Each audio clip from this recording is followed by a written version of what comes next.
Your local news. The Culinary Union says it has the ammunition it needs to prove that housekeepers are overworked. We'll show you the results of a new survey. Also coming up on Channel 8 Eyewitness News, big shakeup at Nevada Power Company, apparently because of the rate hike troubles. And George Knapp of the Channel 8 I-Team looks at what created the inmate known as the most dangerous man in Nevada. You're watching Channel 8 Eyewitness News, the news leader. Good evening. Thanks for joining us. As the Culinary Union continues to negotiate with strip resorts, union leaders say a study is proof of the poor working conditions and abuse of housekeepers all across the valley. The results of the study were released to hotel executives today, and tonight housekeepers themselves got a chance to see the information. Eyewitness News reporter Renata Traiani has the story. These Culinary Union housekeepers think they have something to cheer about. They say for the first time in their fight for better working conditions, the proof of their pain is in black and white. They kept saying, oh, you always have backaches, you're going to have to work hard. But when you have a research and it's done in a survey. This is that study. Guest room attendants at 5 hotels were asked over 18 months to answer a series of questions about the work they do and their health over the past 5 years.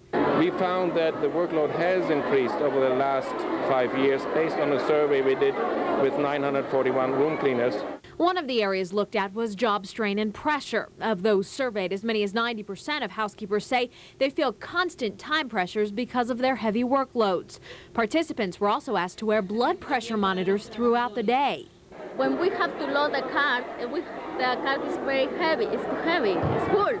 So when we push the cart to the first room, the high pressure was up. 39% of the participants regularly had high blood pressure, as compared to 25% of the general population. But a man hired by the casino says the survey only shows perceptions and areas of concern. One of the things you can't get from the survey results is what are the health concerns that might relate specifically to certain features of the job, as opposed to what are the general health concerns. But these workers are hoping the study gains them the ground they need to improve their way of life. This is an eye-opener. This just kicked the door wide open, and I feel so good about this. That was Renata Traiani reporting. That expert hired by the hotel says legitimate issues raised by the survey include employees voluntarily skipping lunches and the fact that the rate of workman's comp reported by housekeepers is lower than the national average. Both things the hotel plans to look into. About 100 CAT bus drivers walked off the job in a dispute over a new contract, and they'll be off again tomorrow. Drivers say they are striking for better pay, more time off, and free medical coverage. ATC Vancom employs the drivers and says the company made a good offer, but the union disagrees. Members say they aren't trying to hurt local residents, but that's not how it looked to commuters this morning. Didn't nobody know what had happened, so as we go to the bus stop, there's nothing but a mass of people there wondering what's going on. The cost of living in Las Vegas is high. Anything under $15 is considered poverty level. We're all under $15. ATC has brought in some replacement workers to keep the buses on the road, and some regular employees are also still on the job.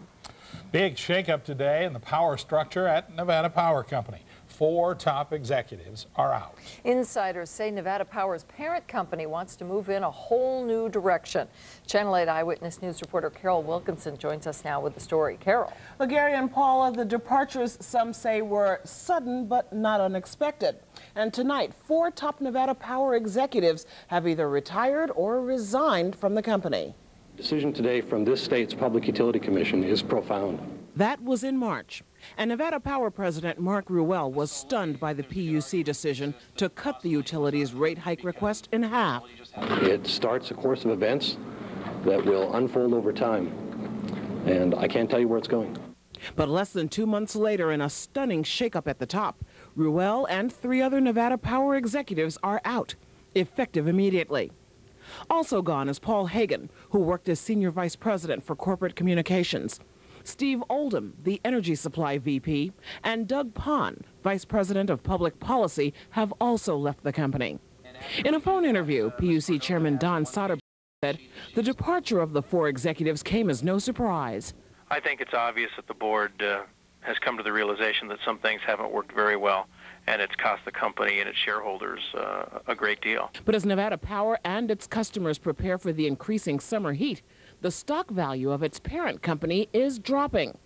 Sierra Pacific Resources stock is reportedly close to junk status. Well, the stock made the significant move to the downside back in April, where it lost a little more than 50% of its value. Meanwhile, Walt Higgins, chairman and CEO of Sierra Pacific Resources, issued a statement. In it, he said, as we move forward, it was very clear that we needed to make some changes in order to restore the trust and confidence of our customers, our community, and our employees. And there's no word yet from Nevada Power on plans for filling those now vacant positions. Gary, Paula. Thanks, Carol. Man was killed this afternoon when his minivan ran under a school bus. The accident happened in North Las Vegas near Craig Road and Martin Luther King Boulevard. Police say the driver of a blue minivan crashed head-on into the school bus and wound up underneath it. Witnesses say the driver of the van had been driving recklessly before the accident. He was pronounced dead at the scene. The bus driver suffered minor injuries. There were no children on the bus at the time of the crash. 2 violent carjackings in the valley in the past couple of weeks, says police, warning everyone to be alert. Police say carjackings across the country are on the rise. So far this year, 50 carjackings have been reported here in the valley. The latest happened last Friday when 46-year-old Becky Beck was trying to get into her car.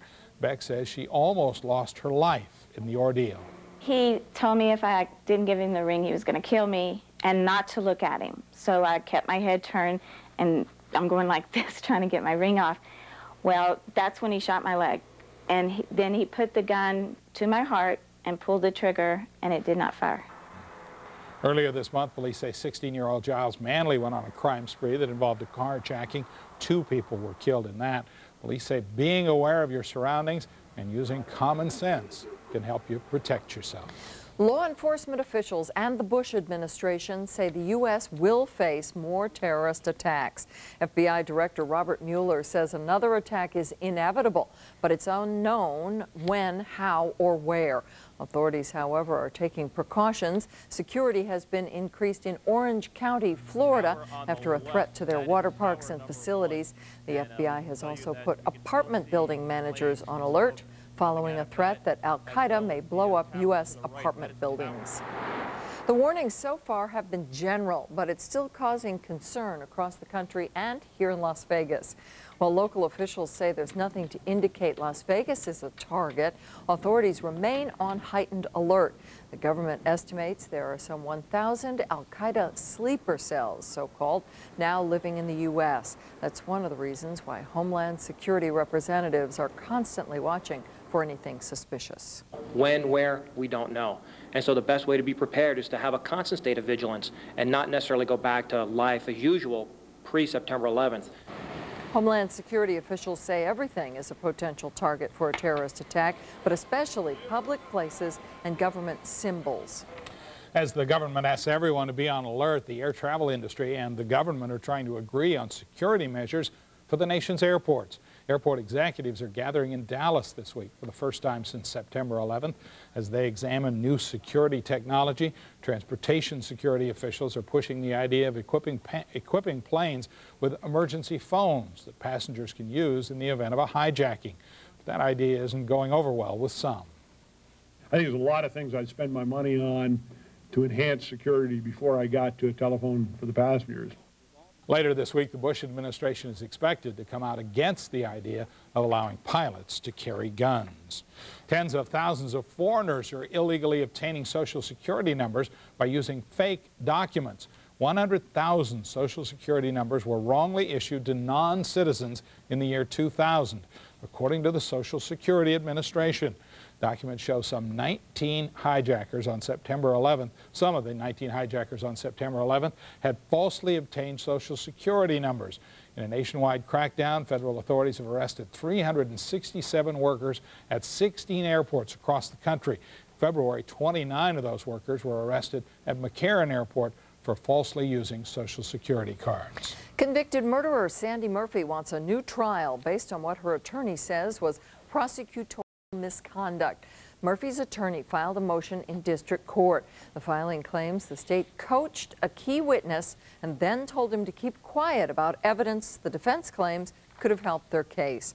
The issue goes before a judge May 28th. In the meantime, private collectors have snapped up most of the 100,000 silver dollars from the late Ted Binion's silver collection. The Binion collection was offered for sale online in January, and it contained mainly silver dollars dated between 1878 and 1935. Some coins have sold for more than $10,000 each. If you'd like to view or even buy a coin, some of them are still available, and you can find a link to the site from our website, klastv.com. County Commissioner Erin Kenney today filed her intent to run for lieutenant governor. That on the last day to file for the primary election. Kenney will be running for the position against current Lieutenant Governor Lorraine Hunt. Other last-minute filers, Mark James filed for Kenney's county commission seat, and 2 more people filed against Rory Reed for Dario Herrera's county commission seat. Herrera is running for Congress. The National Director of the Bureau of Land Management used Red Rock Canyon as a backdrop to talk about the use of federal lands. Director Kathleen Clark stressed that BLM lands should be used and not abused for more than one reason. Since September 11th, the number of visitors to national recreation areas has increased, including at Red Rock. I think with 9/11 and the continued concerns that we have, it's a place that kind of brings us back to roots and to values, to things that are ultimately important to all of us. I think we find common ground in God's creation. Director Clark says one of the reasons visitor volume continues to be up is that many Americans are staying closer to home after 9/11.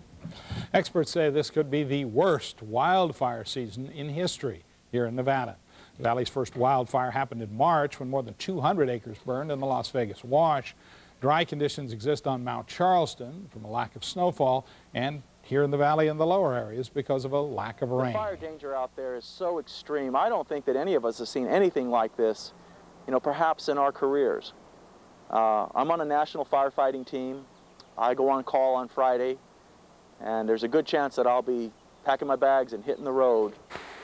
Southern Nevada Water Authority is also preparing for drought conditions, but for the moment says its annual summer water use restrictions are enough, at least for now. Kevin's here with the weather. Rain. Boy, I'll tell you. Yeah, we do need it. Last 12 months, we've only had 0.79, so just over 3/4 of an inch. Now, we don't usually get a lot of rain to begin with, but we usually average about 4 inches, a little more than 4 inches of rain. Only 3/4 of an inch in 12 months, and we don't see any rain on the horizon. And this wind certainly isn't helping things any, and it is very windy right now, although those winds should slowly decrease over the next couple of hours. We do have some other unusual weather to show you. We'll begin in Cleveland, Ohio, where it was snowing this morning. Large flakes in Cleveland. Go figure. But here they are. They're hitting the ground. I know. Some of our good best friends are from Cleveland. Not enough because the ground temperature is so warm to accumulate, but it certainly made for a pretty picture. And up in the Sierra in Northern California, up in Donner Pass between Reno and Sacramento, the snow actually did accumulate to about 3 inches in some of the higher elevations. Let's come back home for real-time neighborhood weather. Look at that wind blow in Summerlin. This is near Alta and Anasazi. It's 30, now 23 miles per hour and going. Back up to 31. It's cool, too, so this wind is adding some bite to the 52 degrees. And there goes that breeze again at 34 miles per hour. Elsewhere across the valley near Windmill and Paradise, the wind at 15 and now 18. The temperature also in the 50s. We'll head up to beautiful downtown Henderson, where it's not quite as windy in the southeast part of the valley, only 5 miles per hour, and back up near Alexander and Wallapai, where it's down to 11 miles per hour for the time being, but there will still be a few more bursts. Here are the peak wind gusts in neighborhoods across the valley, and they were strong.